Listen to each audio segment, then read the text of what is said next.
Welcome to the call. I'm just waiting for the numbers to get up, so if you bear with us for a minute or so, we'll see. We had a really good number of registrations, so I'm just watching the numbers coming in to see where we get to.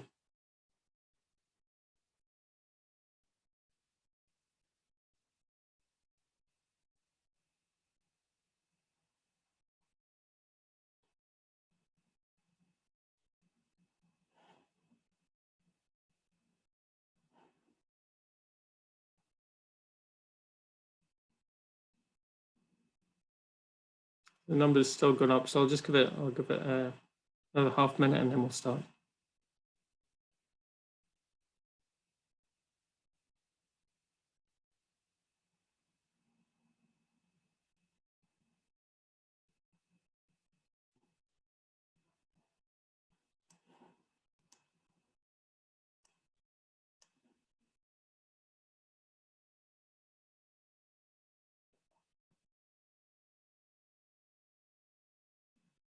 Okay, still a few people coming in, but I think I'll make a start anyhow, and I'm sure people can catch up with where we are.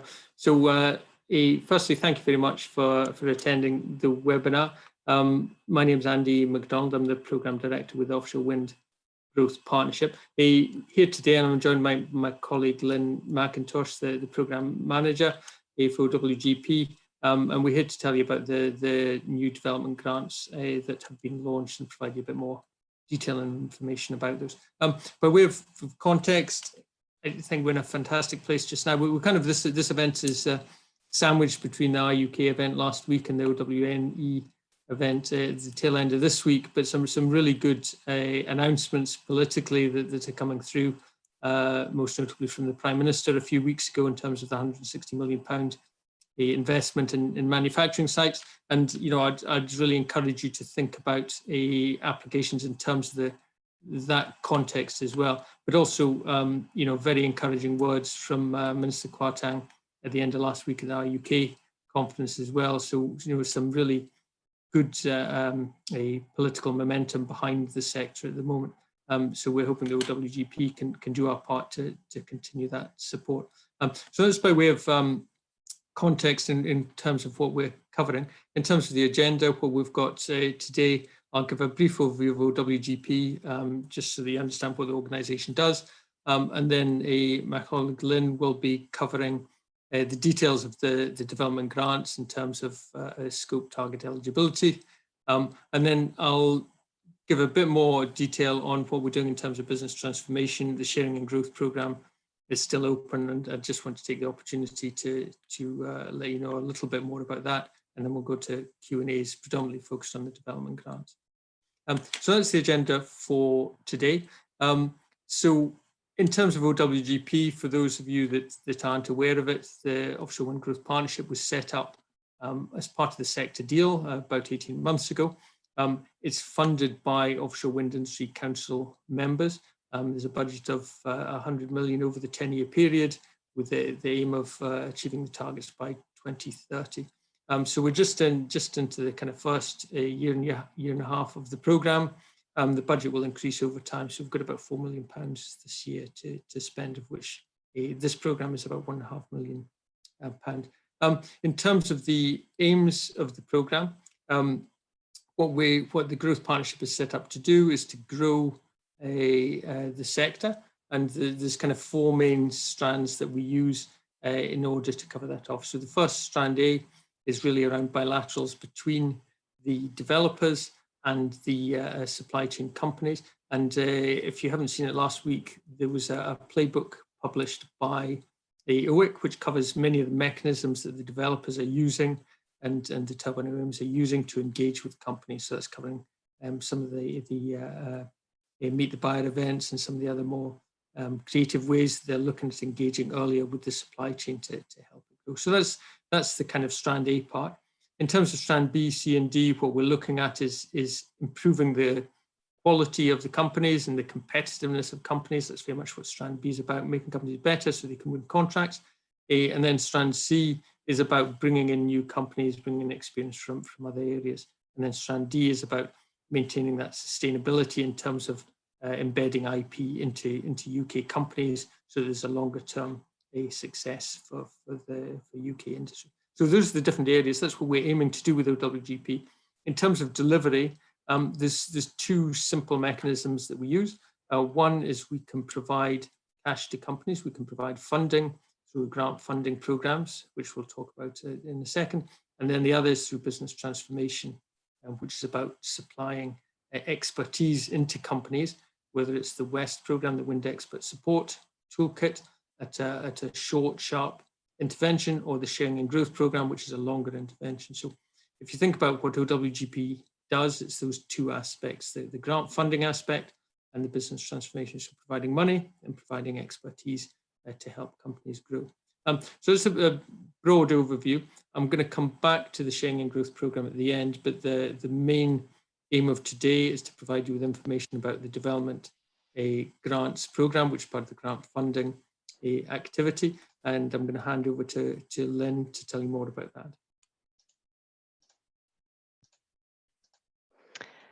Thanks very much, Andy. So as Andy mentioned, I'm going to be providing an overview of the development grants call.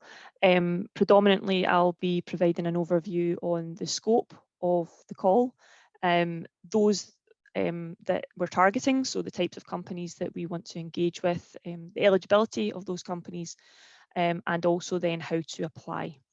So just jumping straight into it then, the development grants are designed to improve the competitiveness and increase capability of UK offshore wind supply chain. So as it says there, we're looking to help UK companies improve their competitiveness, increase their capability, and enable them to have a step change in what they are able to deliver to the offshore wind sector. We are anticipating to fund projects that are leading to that increase in UK content, jobs, turnover, or exports, which are all things which the Offshore Wind Growth Partnership are measured against. So they are our KPIs. The programme itself covers investment into new equipment and facilities, so CapEx, and as well as OpEx, so the development and implementation of new processes or disruptive innovation. The full funding pot for the programme is £1.5 million, and companies can apply for grants of up to £500,000 from £75,000. We would expect projects to last anywhere between 6 months and 24 months in duration. As and where people have questions throughout the presentation, please do put them in the question and answer box, and we will come to those at the end in the Q&A session. So in terms of the scope of the development grants, we're seeking applications from UK companies with proposals aligned to 4 broad different areas. So they are as follows: investing in new equipment or facilities to increase manufacturing or service delivery capacity or capability. So really looking at how companies can engage or improve their existing facilities to be able to deliver more, deliver better, deliver more quickly to the UK opportunity in offshore wind. Developing and implementing new operational processes that increase competitiveness in the UK and global markets. So that's about the actual processes, whether that's manufacturing or operations and maintenance or servicing, and that sort of thing. So what are the areas that your organisation need to create new operational processes? We're also providing funds that will invest in disruptive technologies or products and services to improve operational performance, reliability and efficiency in offshore wind. And obviously there are 3 quite specific areas, but actually if you have a desire or an interest in grant funding for another purpose that isn't outlined in the 3 above, then we would encourage applicants to get in touch with us, as long as what you're proposing will allow you to grow and increase your jobs, turnover, exports, or IP position. So yeah, the real crux of what we're trying to do with the development grants is to support companies with transformative plans for the growth in the offshore wind sector. Okay. So in terms of eligibility, who are we looking for? We're looking for companies, UK registered companies of any size, so from micro SMEs all the way up to large organisations. They are all applicable. Companies that show a clear intent to develop their business further in the offshore wind sector, and as you can imagine, being the OWGP, that is our key focus and drive, and therefore we need to ensure that companies are aligned in that direction. Companies that show a clear intent to improve their competitiveness or increase their capabilities in the sector and demonstrate existing capability in offshore wind or have a firm plan that to work in the offshore wind sector. So perhaps working from another sector, perhaps oil and gas, aerospace, automotive, or someone else, another sector that could then be translated or transitioned into the offshore wind sector. Companies that show a clear intent to grow their business in terms of the KPIs against which OWGP are measured, so turnover, jobs, exports, and IP. And also companies, and this is critical, companies that can provide in-kind and cash contributions to the project. Companies are only eligible to make one submission per company, and we would expect companies that are applying to ensure that they're able to articulate why this activity wouldn't happen without the support of OWGP. And the box on the right hand side there, we've got just a couple of extra pieces of key information that I'd like to share. So you can apply for a grant of between £75,000 and £500,000. But critically, as I mentioned before, applicants must demonstrate the ability to contribute in cash or in kind at least 50% of the total project budget. Now, this does vary compared to other funding calls that we've had in the past, but given the nature of this funding call, it is appropriate that companies of all sizes are matching 50%. The example given at the bottom there is if the project was a £1 million project, OWGP could provide £500,000, but we would also expect that the participating company, the applicant company, would be providing a cash contribution or a mixture of cash contribution and in-kind contribution, so 250k and 250k in this particular example. Okay, so we are looking for companies to have some skin in the game with the project that they want to take forward.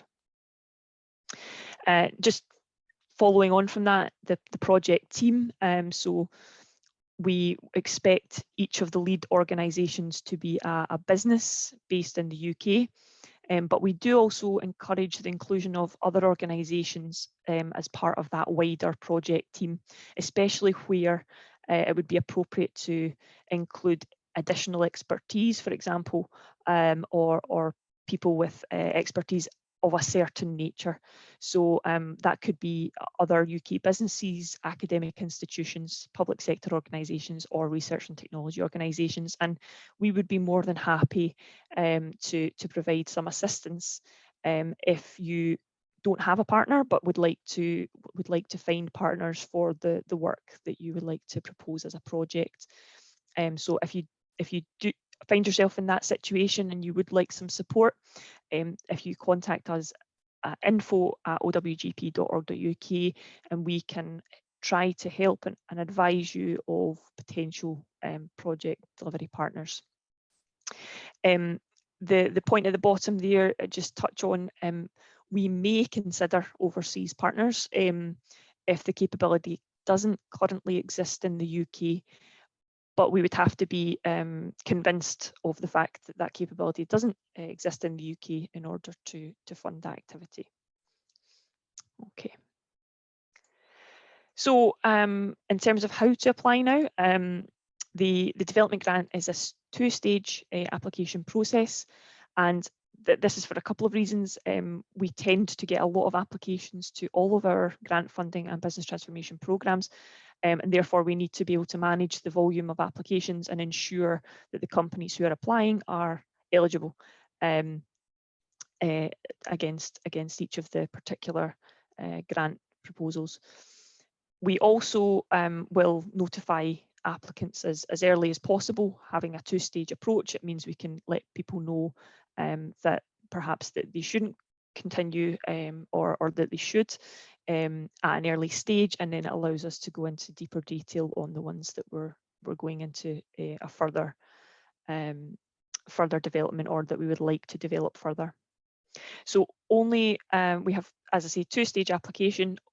Companies that are successful with stage 1 would be informed, and then they would be invited to submit a stage 2 application. And we will review all stage 1 applications and notify applicants by no later than Friday, the 18th of December, so just before the holiday period. At that point, we would then be providing the stage 2 application to those successful companies to complete by towards the end of January 2021. So as I say, companies that were not successful with the stage 1 application would then not be filling out the stage 2 application process. The application questions cover broadly 5 different areas. First of all, we want to know about the background of your company to understand in the context of the offshore wind sector. You know, what's your background and what's your ambition in the sector. We then want to kind of understand a bit more about the challenge or market opportunity which your project will address, and what the barriers are to the growth that project is addressing. We then want to understand your focus. So what will the project do, and how does that help you overcome the barrier, and how then will you deliver that project effectively? So what tools, techniques, or management systems do you have that you would be able to adopt to manage the project effectively? And finally, but most crucially, what are the expected outputs in terms of business growth associated with the particular project, and the grant funding that you are looking for in terms of jobs, turnover, exports, and intellectual property, IP. The application form itself is available on our website. I can direct you to that towards the end of the presentation. It looks a bit like this. It's quite straightforward, the stage 1 application. There are, as I say, 5 questions. There are prompts underneath the main headline question. Please use those prompts within your answer and use them to help articulate your answer as clearly as you possibly can. And also, please do pay attention to the maximum word count to ensure that you are succinct with your response. There is at the back end of the application a financial summary, which allows an applicant to provide a high level indication of the project costs associated with the application. So we're looking for that to be laid out in as much detail as you can provide, but it is at a relatively high level at this stage, and it would be expected that would be developed further in the second stage application for those companies that's applicable to. So once you've completed your application, the first step is to ensure that you have actually registered with OWGP on our website. This is within the scope and guidance documentation that's provided on our website as well. So there is a reminder there, you know, even if you've not got reference to the webinar at that stage. Step 2 is to save them with a suitable name, such that we can identify that it's associated with your organisation, your company. And then you send that to us at OWGP, info@owgp.org.uk. And you will then receive a receipt, acknowledgement of receipt of your application, such that you know that it's safely in our hands. Then obviously we will go through the assessment process. Just in terms of timescales, to give you a feel for you know, the timelines of the programme. So we announced this call last week at Renewable UK's Global Offshore Wind, and today is the briefing event, so we're 3 lines down already, which is great. Stage 1 application deadline will be Friday the 4th of December at 5 o'clock, which gives you just over a month to complete that application. Successful applicants will be notified by Friday the 18th of December, and then we would be notifying companies if they were going forward to the stage 2 application process. Applicants would then be notified on the 12th of February from the stage 2 application, and projects would be expected to start on or before the 1st of April 2021. Okay, so after you've submitted your application, what next? Well, we have, of course, the assessment and delivery. So the stage 1 applications will be reviewed internally to determine eligibility against the programme aims and objectives, and the eligibility criteria is available in our scope and guidance document. Stage 2 business plans will be reviewed depending on the project size by the OWGP programme team and also our board of directors, because of the sums of money that are available within this programme grant. That is essentially the reason for that, and it is more appropriate to do so. Assessors will be asked to score applications based on the evaluation criteria, as I mentioned, within the scope and guidance documentation, and you will be notified of our decision by email, and you'll also receive feedback based on your application too. The responsibilities that we ask of applicants is that they are able to provide a champion to engage with OWGP on the project, and also to commit a commensurate internal resource to deliver the agreed project. We would also expect to be able to publicise any successful projects, and therefore we would be looking for companies to liaise with us after the end of projects to make us aware of successful results and major milestones that they may have. And also open to publicity. We would like to be able to promote what companies are doing with OWGP as far and wide as we possibly can. And just in terms of the funding itself, it will be allocated to successful applicants in the form of a grant, and the funding will be paid on all eligible project costs net of VAT. So that includes CapEx and OpEx. Okay, so that was all I was going to cover in terms of the development grants. I appreciate there's a lot of information there.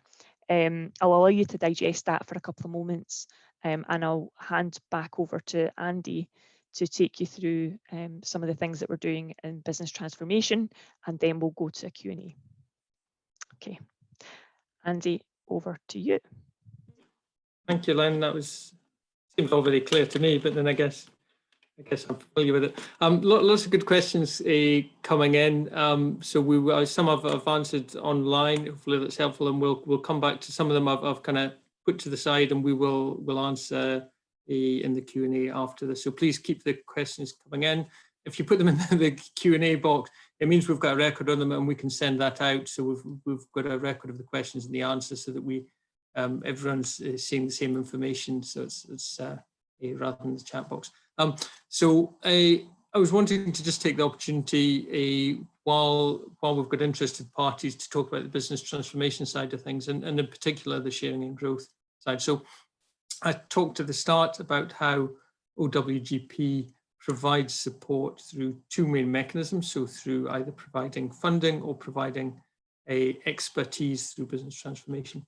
And we do that on a number of levels. So we have the WEST programme, the Wind Expert Support Programme, is at the foundation level. It's a short, sharp support, providing consultancy to a company to help them with specific domain area expertise. But what we're also running is the Sharing and Growth Programme, which is at the top end in terms of intensity. And the Sharing and Growth Programme is about embedding expertise into a company over a longer period of time to help that company to grow. So it's really about that, the leadership growth. So Sharing and Growth is a programme that's been run very successfully in the aerospace sector, and we're transferring it across to offshore wind. So we're working with the team of 100 odd experts from the Sharing and Growth company, and we're using them to provide the support. And it's very much a bespoke program. It's very much looking at the company needs and then putting in place expertise within the company and bringing in additional training and support. But it's targeted at helping the leadership to help the company to increase their productivity and commercialization. And as I say, it's a very bespoke program, looking at each company one by one, setting up a number of missions or charters that they work towards in terms of business goals. So it's very much focused on the kinds of companies we're looking for, very much looking for companies of a reasonable size so that they can absorb the training and expertise that's been provided. So we've said somewhere between 5 million and 100 million turnover. We're happy to consider companies that are just short of that or that have aspirations to grow beyond that in a short period of time. So it's not a hard and fast cutoff, but it's an indication that when you're looking at embedding this kind of support, you need to be of a reasonable size to actually engage with it and make the most of it. We're looking for companies that do have a plan for growth in offshore wind, and we're looking for companies where there's a senior management, a chief exec buy-in into the program, because it does rely on senior management being involved in the activities. There's a lot of good information around Sharing and Growth available. There's 2 links. We'll send out the slides. There's 2 links at the bottom there. One goes to a video on Sharing and Growth from some of the companies that have taken part previously. And there's also a fact sheet which gives a kind of concise view of what the program is. So I just thought while we're here, we'll kind of push Sharing and Growth. We are still looking for companies and keen for companies to engage on that. We're going to go into the Q&A now. I'm happy to take questions on Sharing and Growth, but we'll kind of put those to the end and try and focus as much as possible on the development grant program. So Lynn, we got through a good number of questions. I don't know if you want to go through some of the other ones that have come in. Yep, I sure can. So there's a question here at the moment. Any eligibility conditions regarding the lead company turnover? No, so I talked about the Sharing and Growth that is, because we need to see that size of company. But for the development grants, there's not a specific term. But what I would say is, as Lynn said, we are looking for 50% match from the companies. So you need to be, I guess, cognizant of that when you're looking at the size of application that you're putting in. You need to be able to credibly show that the company is of a size that it's able to put in either the investment or the in-kind support to match what's being provided from Sharing and Growth. So it's about making a sensible decision of the size of project that matches the size of company that you are. Excellent. Thanks for that. So there's another question. Keep the questions coming. They are really good questions.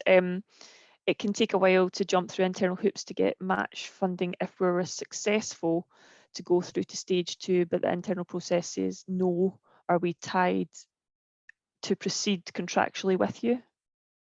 Yes, so it's a good question. So the answer to the kind of second bit of it is no, you're not contractually tied. If you're putting in an application, we'll assess it and then invite you, if it's a suitable application, to apply for stage 2. There's no contractual tie at that point.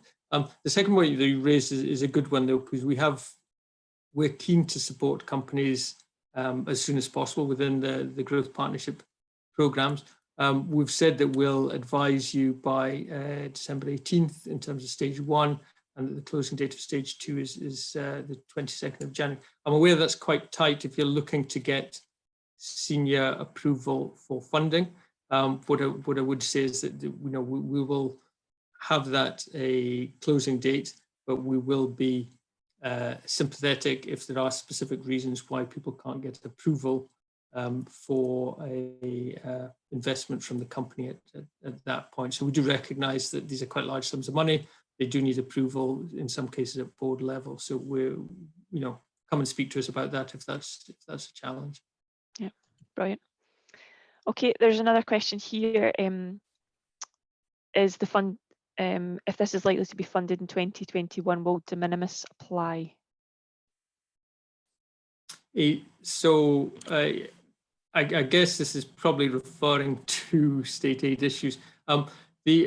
Presently OWGP is 100% funded by members of the Offshore Wind Industry Council. It's therefore private funding, so state aid doesn't apply to the funding that we're providing at the moment. So in that case, de minimis isn't applicable to the funding that we're providing. Okay. Someone's asked what constitutes a champion, and I think that you mean an internal champion within your organisation from what I covered previously. So really what we're looking for is someone to be the active engagement person in your organisation. That's what we mean by a champion. That can be a project manager, programme manager, or someone in the organisation who is ultimately going to be driving the delivery of the project. So I hope that answers your question to that one. Okay, another one here. Can partner industrial companies be paid through the grant without cash contribution from the applicant, or would that be limited to 50% grant from 50% from the grant and 50% from the applicant? Yeah, so I guess the simple way of looking at it is that there is only one applicant, and that applicant is responsible for paying any subcontractors in the sense. So we don't have collaborative partners in the way that Innovate UK do on some of their projects. There's one lead applicant.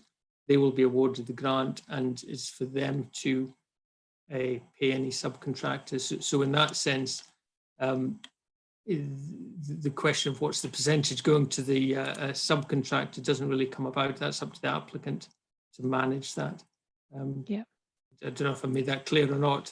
Yeah, there's quite there's quite a few questions along similar lines. So I guess what you're saying there is that the applicant company is essentially responsible for ensuring that there is a split between the grant funding and the in-kind contribution. And it says there's a couple of other questions here along the same lines, which is asking, will the partner subject to the same financial rules as the applicant? The lead applicant is responsible for ensuring that there is matched financial contribution. Is that correct, Andy? Yeah, and I think you put it better than I did, Lynn. Thank you. Not at all. Is there a maximum or minimum ratio? Sorry, these keep jumping. I don't know why. Maximum minimum ratio for in-kind and cash investment components from the company. So there's no fixed ratio there. I think the way to look at it is to think what would be a good and effective project and why it's split in the way that it is. So I think it's about demonstrating that the project is going to make the difference that we want it to make in terms of the KPIs that we're looking at. So in terms of jobs, turnover, exports, UK content. And I think it's about framing a project that will demonstrate the elements that you need in order to deliver that. And the 5 questions within the application are aimed to give us an understanding of that. So, your understanding of what the challenges are for your understanding of what the plan is to deliver that, and what the outcomes, how you will deliver that, and what the outcomes will be. So we're trying to leave it as open as possible. If the mix there is that it needs more cash and less in kind, or more in kind and less cash, then that's for the applicant to explain why that mix is the right mix in order to achieve the outputs. So we've tried really to leave it as wide as possible and let you demonstrate what the best mix is. Okay, Thanks, Andy. It said, there's a question here. It says, will any funded projects be required to complete in 2021, or can they be stretched across 2 financial years?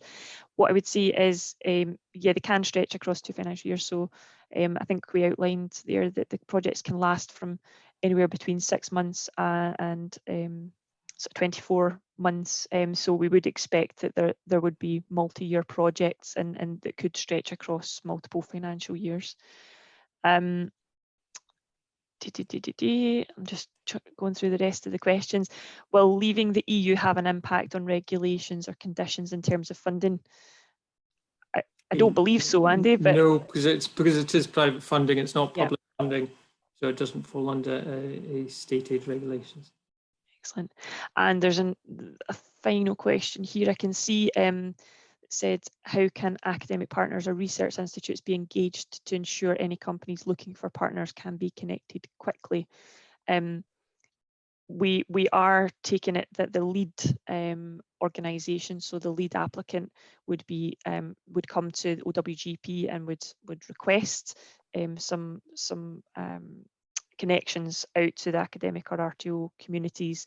If you are in the academic or RTO community and you do have specific skill set that you think that you would bring to a particular project, in the first instance, it would be a good idea for you to get in touch with companies that you think you could partner with and see whether they would be willing to engage. But equally, you can get in touch with us, and if we have a need for that, or someone comes to us and is looking for that skill set or requirement, then we could certainly point them in your direction. But I think in the first instance, it would be more appropriate for you to reach out to the companies that no doubt are in your in your network already, and see whether they would like to put in an application. But the lead applicant needs to be the company who's driving the project. It can't be an RTO or academic institution. Okay, let's see, there's a couple more here. There's a question on the assessment process. So we use a combination of the OWGP team plus external assessors, plus if it reaches a larger financial level, we take it to the OWGP board. So it's a mixture of those to ensure independence, expertise, and the governance that covers that off. So for the previous calls, we've used independent assessors to provide that technical evaluation. But we reserve the right to take a portfolio approach to ensure that different areas are covered if need be. We haven't needed to do that so far, but we do reserve the right to make sure that areas are targeted appropriately. Okay, I'm just going through the rest of these. Okay, if we were successful, what are the stages of releasing the funds from the development grant? Also, would our contribution from the company need to be made available all at once, or can it be, I guess can it be raised in stages? So claims are made in a similar way to, say, Innovate UK ones, where you'd put in a claim form retrospectively. You'd need to demonstrate at each claim form what your claim is in terms of expenditure and in terms of what your in-kind a contribution and cash contribution is. So we'd be expecting that to be demonstrating the match as the programme develops. When we award the grant, we'll sit down with you and work out what those milestones are and what the payments are, so that you can manage the programme onwards from that. So again, we'll be as flexible as possible, but the principle would be that companies are contributing as they go along. We don't expect that we'll pay everything up front and the company makes its contribution later on. We would expect it to be working through the project in a way that demonstrates that joint investment in the activity. Excellent. There is a question here, and I'm inclined not to read it all, and that actually they've revealed some of what they would like to do in their project, which I think is wonderful. But I don't think it would necessarily be appropriate to read it all out. But I think just in answer, we're looking for projects that are disruptive and innovative would be appropriate. So the person that has asked that particular question, you know, I think that if you're looking at something that is disruptive, that is game changing, that is going to allow UK content and growth, then that would be perhaps a good use of a grant fund. But I will not necessarily read out your particular instance here, such that we don't expose your good idea. I hope that's okay. Yeah, well, what I'd add to that, Lynn, is that the aim of the development grants is you know, very much about companies making a transformative change in terms of how they're going to grow their capability or grow their capacity. I think we need to be careful we're not going too early down the TRL stages, because it will be harder for you to demonstrate the outputs that we're looking for. So I think if it is at an earlier stage, you need to be clear what the credible path through to jobs, turnover, exports is. So I just keep that in mind when you're developing the application. Yeah, I think we've got time for a couple more questions. There's one or two here. Presume that all claims will be against defrayed expenditure, evidenced by bank or invoices as documents. That'd be right, wouldn't it, Andy? Would be looking for. Yes, so we will be looking for evidence. I think that's a fair and a normal. We need you to demonstrate that you are spending the money. There's a value for money, and there's a governance reason for that. We'll try to do it as light touch as possible, but we would expect that. Okay, couple more questions here. There's another couple of very specific ones, and it might be more appropriate that we get back to people individually on some of those. But thank you for raising the questions, and we will come back to you on some of those. Will the presentation slides be available? Yes, they will. What we will do after this is we will ensure that the slides are on our website, and we will also make the recording of this webinar available, and we'll send that out to those of you that have attended, as well as those that have maybe registered but not been able to attend. So I hope that answers that question.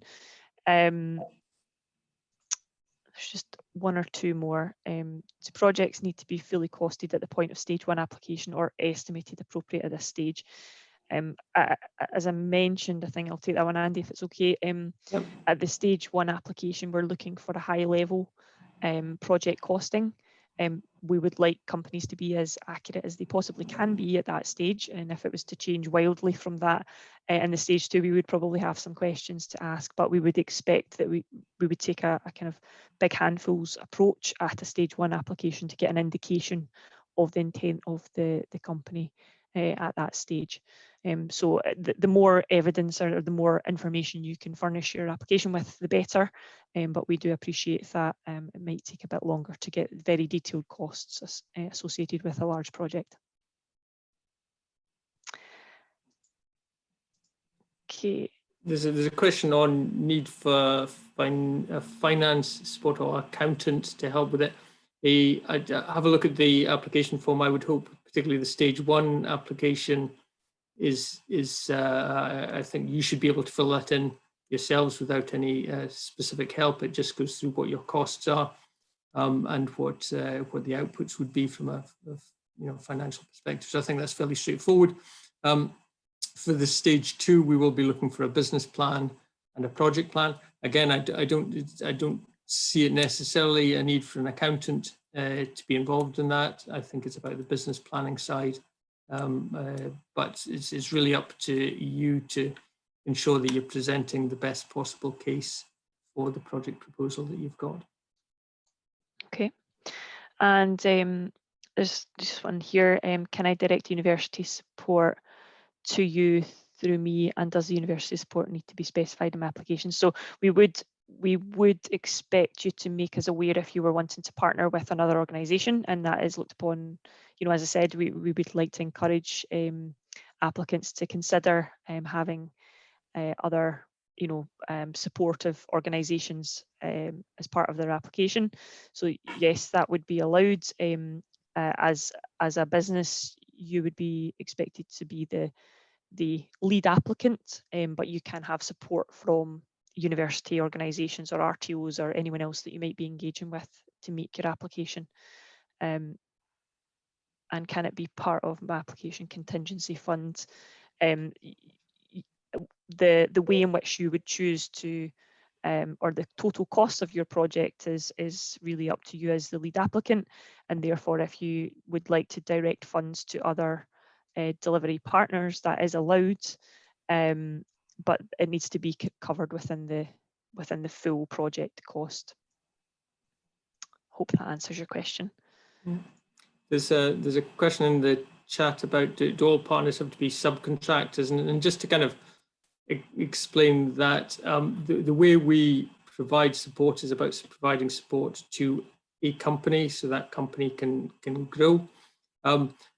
So we're not, whilst we encourage collaboration and recognize the importance of that and the benefit of that in terms of bringing in other partners, the way the grants are provided is to the applicant, and they will then subcontract to other parties. And that applies to RTOs, universities, whatever kind of organization it is. So we encourage you to reach out and find the expertise wherever it is. If you're struggling, let us know. We'll see if we can point you to the expertise that we think would help. So we do absolutely encourage you to find state-of-the-art support, whatever it is, but they will be a subcontract of the applicant. And they won't be treated any differently if they're an RTO or a university. So hopefully that clarifies that. Yeah. Okay. Yeah, so the pot is 1.5 million. And the observation is that 3 big projects could mop it all up. However, do we have an idea how many projects we would like to see and located anywhere in the UK? And I think to answer the second part of that, yes, we are looking for companies all across the UK. This is a national programme, so Scotland, England, Northern Ireland and Wales are all applicable. Andy, do you have a feeling for the number for the of split companies? and yep. the previous calls that we've run have been at the smaller end, and that's in relation to, you know, as our funding increases, we're trying to step up and make more difference in more significant ways, and that means trying to support larger, more ambitious programs, which is why we've kind of stepped up the range here, and we might step it up again next year when further funding comes in. So we have said up to 500k. We are looking for larger projects. I think it's unlikely to be 3 500k projects. I think it's going to be I don't know, between half a dozen and a dozen projects of a mixture of different sizes. I suspect there'll be a couple of larger ones, a couple of middle-sized ones, and a few smaller ones between it. You know, we're absolutely open-minded. What drives us is the ability of projects to achieve the aims embedded in the sector deal, and therefore an OWGP of increased UK content, jobs, turnover, and export. So that's what we're looking for. In this case, we are trying to find larger projects. So it's possible there could be a few larger projects mopping up all the funding, but I think it's likely to be a mix in reality. I was trying to answer things while you were speaking there, Andy, as well. I was not doing very well. I can't type quick enough. In terms of the spread across the UK, we don't have quotas across the UK, but we're looking for the best projects wherever they are. Perfect. And there's one here, project costs have a tendency to escalate. Is the level of funding available fixed or flexible with changing project budgets? So we're looking for projects or proposals where there's a strong explanation of what the project management will be. We expect you to manage that budget. We expect you to demonstrate that you have the capability to manage that budget. So, you know, we don't want to be picking projects where there's a likelihood that they're not going to succeed because the funding isn't there. We have a limited amount of funding. We can't put aside large amounts of contingency to top up projects. If we did that, it would mean we weren't funding other projects. So, we are looking for you to demonstrate that you can manage your budgets. Okay. Okay, so I think that's all the questions. We've answered some of them privately, and we will come back to some people individually on very specific questions. Just final thing, where to find the information on the grants, the development grant. If you go to our website, www.owgp.org.uk, and click on the opportunities tab, there is a drop down for funding calls, 2020 funding calls, and it is at the top of the page there under development grants. There you will find the application form as well as scope and guidance document. And shortly after this, we will also link in the video recording of this webinar in addition to the slides that were presented today. So just hand over to Andy to close the session. Well, thank you, Lynn. And thanks to all the attendees. I hope that was useful. If you do have further questions, you can email us, you can get in touch. Do go through the scope and guidance, because I think that does answer a lot of the questions. But if there's anything remaining after that, do get in touch, and we're happy to help us as much as we can in terms of any way. Looking forward to some fantastic and transformative projects. I think it's a really good opportunity, and yeah, we're very much looking forward to what's going to come through. So best of luck. Thank you for your time, and we'll be in touch soon. Thank you. Thank you.